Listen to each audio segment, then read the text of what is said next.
In this weekly 5, I want to talk about the T-TESS Dimension 3.1, which is the classroom environment, routines, and procedures. And if you're like many student teachers, is that you kind of grew up on Harry Wong, and Harry Wong talks about the number one problem in the classroom is not discipline, it is a lack of procedures and routines. And bottom line is, to the extent that you can manage your classroom well, you increase the efficiency and you decrease any kind of issues that may take place in regard to discipline.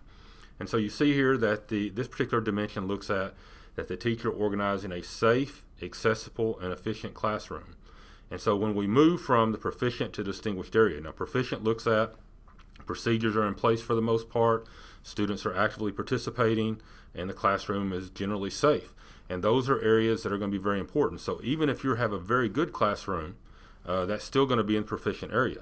What we're looking at moving to the distinguished area is that you have very effective routines and transitions that for the most part students take care of by themselves. They understand what it is, it's been rehearsed, it's very clean, clear, and what it does, it gives the opportunity for students to be engaged in the assignment even longer. And what we talk about from there is that it leads to, I guess what you say, student autonomy, is that they understand and take ownership for their lessons and for their learning, and do that automatically within that classroom, and you go around and monitor and you take care of things, but they understand what needs to be done without having to always refer back to you. And then again, the classroom is safe, and not just safe like you say in a laboratory way where people know what they're doing, but safe to take risks in regard to the academic work. And so a student can say something, and if it's wrong during the exploration time, they don't feel like they're going to be made fun of. Don't feel like it's going to be a situation where they're going to stand out as looking bad because they're willing to take a risk.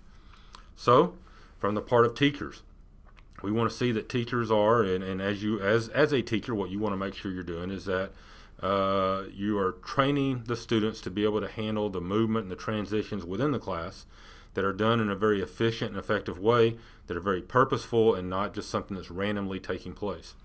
That the students take ownership for their education, that they ultimately understand what they need to do, and they're going to create this autonomy that takes place because they know what is expected within that classroom. And then of course we said already that students feel safe to take risks. What administrators are going to look for when they go in there is that efficiency, and that the students have had the rehearsal time and understand and know what to expect in regard to the transitions and procedures that take place in the classroom. Again, everything we do when we prepare and when we work with our classroom, we want to do something that is purposeful. And then of course we talked again about the safety issue, not just the physical safety but the emotional safety of the kid. Once again, at UT Tyler, we want to be a part of what you have going on. If there's something we can do for you, let us know.